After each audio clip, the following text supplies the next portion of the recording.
پاکستان اور چین کے درمیان 21 مختلف شعبوں میں مفاہمتی یادداشتوں پر دستخط ہو گئے ہیں۔ معاہدوں کے تحت 4.2 ارب ڈالر کی سرمایہ کاری ہوگی۔ وزیر اعظم شہباز شریف کہتے ہیں کہ معاہدوں کے تحت دونوں ملکوں کے تعاون کو فروغ ملے گا۔ یقین ہے کہ ہم اپنے اہداف حاصل کرنے میں کامیاب ہوں گے۔ چینی بہن بھائیوں کی سیکیورٹی پر کوئی سمجھوتہ نہیں کریں گے۔ دوستی باہمی احترام، اعتماد اور تعاون پر مبنی ہے۔ وزیر اعظم کا کامیاب دورہ چین، آئرن بردرز کا رشتہ مزید مضبوط، مفاہمتی یادداشتوں اور معاہدوں پر دستخط۔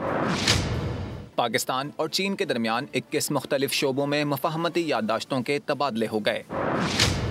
مفاہمتی یادداشتوں اور معاہدوں کے تحت 4.2 ارب ڈالر کی سرمایہ کاری ہوگی۔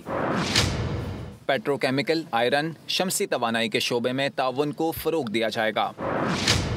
زراعت، الیکٹرک وہیکلز کے شعبے میں مفاہمتی یادداشت پر دستخط۔ وزیر اعظم شہباز شریف نے بزنس ٹو بزنس کانفرنس سے خطاب میں کہا، چین نے ہمیشہ ہر مشکل وقت میں پاکستان کا ساتھ دیا۔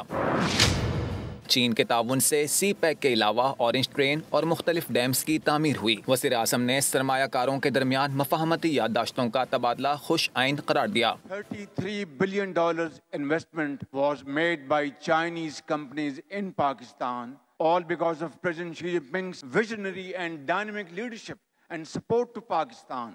Under CPEC, great infrastructure project was also undertaken. Road network, Orange Line in Lahore, and dams, and many other projects. وزیر اعظم نے کہا کہ پاکستان میں سرمایہ کاری سے معیشت مضبوط اور روزگار کے مواقع میسر آئیں گے۔ اقتصادی ترقی کا لانگ مارچ اپنی منزل پر پہنچ کر دم لے گا۔